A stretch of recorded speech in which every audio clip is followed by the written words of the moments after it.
নমস্কার বন্ধুরা, সম্পাস রান্নাঘরে আপনাদের সকলকে স্বাগত। আজ আবার একটা রেসিপি নিয়ে আপনাদের কাছে চলে এলাম। আজকে আমি আপনাদেরকে চিকেন কিমার খিচুড়ি বানিয়ে দেখাবো। বর্ষা কিংবা শীত, লাঞ্চ বা ডিনার যে কোনো সময় আপনারা চটজলদি এই খিচুড়ি বানিয়ে খেতে পারবেন। রেসিপিটা আমি শেয়ার করলাম, তাই ভিডিওটা স্কিপ না করে পুরো রেসিপিটা দেখার অনুরোধ রইল। রেসিপিটা ভালো লাগলে আমাকে কমেন্ট বক্সে কমেন্ট করে জানাবেন। ভালো লাগলে লাইক বাটনটা প্রেস করে দেবেন আর আপনাদের বন্ধুদের মধ্যে আমার ভিডিওটাকে শেয়ার করে দেবেন। আর আমার নতুন বন্ধুদের কাছে অনুরোধ, আমার চ্যানেলটাকে সাবস্ক্রাইব করে পাশে থাকবেন। আর আমার চ্যানেলে নতুন নতুন রেসিপি দেখার জন্য পাশে থাকা ছোট্ট বেল আইকনটাও প্রেস করে দেবেন। চলুন আর কথা না বাড়ি, চটজলদি কিভাবে এই চিকেন কিমার খিচুড়ি বানাবেন রেসিপিটা দেখে নেওয়া যাক। চিকেন কিমার খিচুড়ির জন্য আমি এখানে 1 কাপ বাসমতি চাল নিয়েছি। আপনারা গোবিন্দভোগ চাল কিংবা সেদ্ধ চাল দিয়েও খিচুড়িটা বানাতে পারেন। আর নিয়েছি এখানে 1/2 কাপ মসুরির ডাল, আর নিয়েছি 1/2 কাপ সোনা মুগ ডাল। আমি এখানে সোনা মুগ ডাল নিয়েছি, আপনারা যে কোনো মুগ ডালই নিতে পারেন। বন্ধুরা, আপনাদের সকলকে বলে রাখি, যে কোনো খিচুড়ির রেসিপিতে চাল আর ডালের রেশিওটাকে সমান সমান রাখবেন, তাহলে খিচুড়িটা কিন্তু সুস্বাদু হবে। এবার আমি মুগের ডালটাকে রেখে দিচ্ছি সাইডে, এটা আমি হালকা ভেজে নেব। প্রথমে আমি মসুরির ডাল আর চালটাকে খুব ভালো করে ধুয়ে নিয়ে আপনাদের কাছে ফিরে আসছি। চাল আর ডাল ভালো করে ধুয়ে নিয়ে চলে এসেছি। দেখুন, একদম পরিষ্কার করে ধুয়ে নিয়েছি। আপনারাও চাল আর ডাল খুব পরিষ্কার করে ধুয়ে নেবেন, কারণ চাল আর ডালের মধ্যে পোকামাকড়ের জন্য কীটনাশক দেওয়া থাকে, তাই পরিষ্কার করে ধুয়ে নেবেন। আর নিয়েছি এখানে আমি 300 গ্রাম চিকেন কিমা। চিকেন কিমাগুলো একটু বড় বড় টুকরো করে কেটে নিয়েছি, আপনারা ছোট ছোট কেটে নিতে পারেন। এবার চিকেন কিমাটা খুব ভালো করে ধুয়ে নিয়ে ফিরে আসছি। চিকেন কিমাটা খুব ভালো করে ধুয়ে নিয়ে চলে এসেছি। দেখুন, একদম পরিষ্কার করে ধুয়ে নিয়েছি। এবারে চিকেন কিমাটাকে সাইডে রেখে দিয়ে এবার আমি মুগ ডালটা ভেজে নেব। মুগ ডাল ভাজার জন্য ইন্ডাকশনে একটা কড়াই বসিয়ে দিলাম। কড়াইয়ের মধ্যে আমি ডালটা ঢেলে দিলাম। এবার ডালটাকে আমি হালকা ব্রাউন করে একটু ভেজে নিচ্ছি, তবে খুব বেশি কিন্তু ভাজবো না। মুগের ডাল আমার ভাজা হয়ে গেছে, দেখুন হালকা করে ভেজে নিয়েছি, এর থেকে বেশি আর ভাজবো না। এবার আমি এর মধ্যে জল ঢেলে দিচ্ছি। জল ঢেলে দিয়ে খুব ভালো করে পরিষ্কার করে 2-3 বার ধুয়ে নিয়ে আপনাদের কাছে ফিরে আসছি। মুগ ডালটা খুব ভালো করে ধুয়ে নিয়ে চলে এসেছি। দেখুন, একদম পরিষ্কার করে ধুয়ে নিয়েছি। এবার এই ডালটাকে সাইডে রেখে দিই। এবার আমি ইন্ডাকশনে আবার কড়াইটা বসিয়ে দিলাম।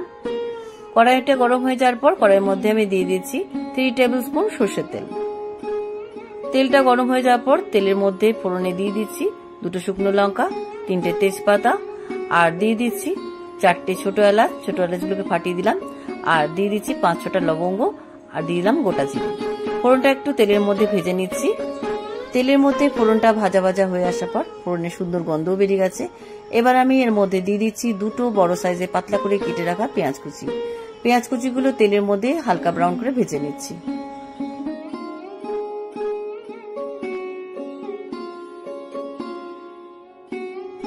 তেলের মধ্যে পেঁয়াজ কুচিগুলো হালকা ব্রাউন করে ভাজা হয়ে গেছে। এবারে এই পেঁয়াজের মধ্যে আমি দিয়ে দিচ্ছি একটা বড় সাইজের মিহি করে কেটে রাখা টমেটো কুচি। টমেটো কুচিগুলো নরম হওয়া পর্যন্ত আমি পেঁয়াজের মধ্যে ভেজে নিচ্ছি। পেঁয়াজের মধ্যে টমেটো কুচিগুলো একটু নরম হয়ে আসার পর আমি এর মধ্যে দিয়ে দিচ্ছি 1 টেবিল স্পুন আদা বাটা, আর দিয়ে দিচ্ছি 1 টেবিল স্পুন রসুন বাটা। আদা আর রসুন বাটাটা পেঁয়াজ আর টমেটোর মধ্যে কিছুক্ষণ ভেজে নিচ্ছি।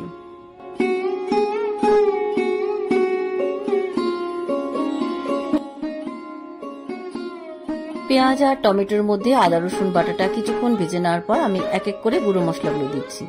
দিয়ে দিচ্ছি 1 টিস্পুন হলুদ গুঁড়ো, এবারে দিচ্ছি 1 টিস্পুন জিরে গুঁড়ো, এবারে দিচ্ছি 1 টিস্পুন ঝাল লঙ্কার গুঁড়ো, ঝালটা আপনাদের স্বাদ অনুসারে দেবেন। এবারে দিচ্ছি 1 টিস্পুন ধনে গুঁড়ো, এবারে দিচ্ছি 1 টিস্পুন কাশ্মীরি লঙ্কার গুঁড়ো, স্বাদ অনুসারে লবণ দিলাম। আর স্বাদটা ব্যালেন্স রাখার জন্য দিয়ে দিচ্ছি 1 টিস্পুন চিনি। এবার সামান্য একটু জল দিয়ে সমস্ত গুঁড়ো মশলাগুলোকে খুব ভালো করে কষিয়ে নিচ্ছি। সমস্ত গুঁড়ো মশলাগুলো মিনিট 2 কষিয়ে নেওয়ার পর আমি এর মধ্যে আগে থেকে ধুয়ে রাখা চিকেন কিমাগুলো দিয়ে দিলাম। চিকেন কিমাগুলো দিয়ে মশলার মধ্যে খুব ভালো করে কষিয়ে নিচ্ছি।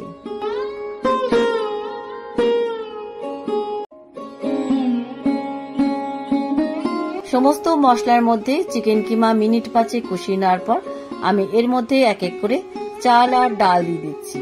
দিয়ে দিচ্ছি আগে থেকে ধুয়ে জল ঝরিয়ে রাখা বাসমতি চাল, এবারে দিয়ে দিচ্ছি আগে থেকে ধুয়ে জল ঝরিয়ে রাখা মুগের ডাল, এবারে দিয়ে দিচ্ছি আগে থেকে ধুয়ে জল ঝরিয়ে রাখা মসুরির ডাল। এবার ডাল আর চাল সমস্ত মশলার মধ্যে 5 মিনিট কষিয়ে নিচ্ছি।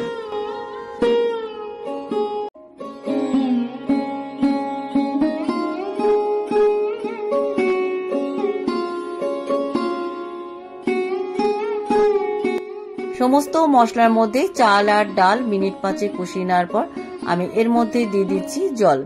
জলের পরিমাণটা আপনারা একটু বুঝে দেবেন। আমি এখানে 6 কাপ উষ্ণ গরম জল দিয়ে দিলাম। আপনারা যদি খিচুড়িটা ঘন খেতে চান তাহলে জলের পরিমাণটা কমিয়ে দেবেন, আর যদি খিচুড়িটা পাতলা খেতে চান তাহলে জলের পরিমাণটা বাড়িয়ে দেবেন। আর জলটা দেওয়ার সময় কিন্তু অবশ্যই গরম জল ব্যবহার করবেন। জলটা খুব ভালো করে মিশিয়ে দেওয়ার পর এর মধ্যে কয়েকটা কাঁচা লঙ্কা দিয়ে আমি ঢাকা দিয়ে লো ফ্লেমে 10 মিনিট আমি চাল আর ডাল সিদ্ধ করে নিচ্ছি। তবে মাঝে মাঝে ঢাকা খুলে কিন্তু খিচুড়িটা নেড়ে দেবেন, তা নাহলে কিন্তু তলায় ধরে যাবে।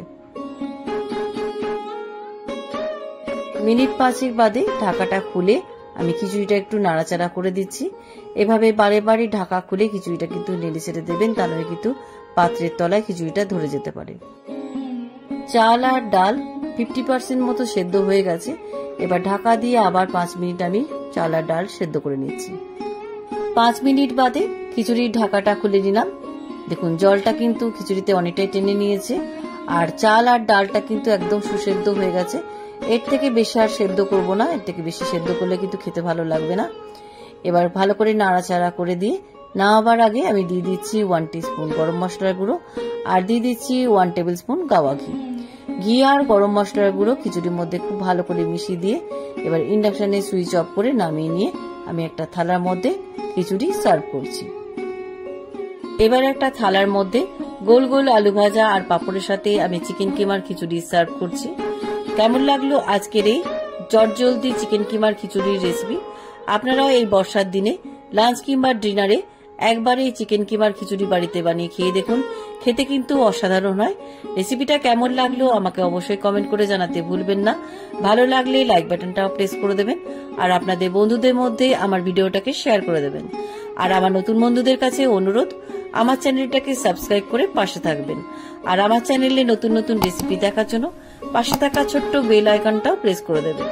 আজ তাহলে চলি, আবার একটা নতুন দিনে নতুন রেসিপি নিয়ে আপনাদের কাছে চলে আসবো। সবাই ভালো থাকবেন, সুস্থ থাকবেন। ধন্যবাদ।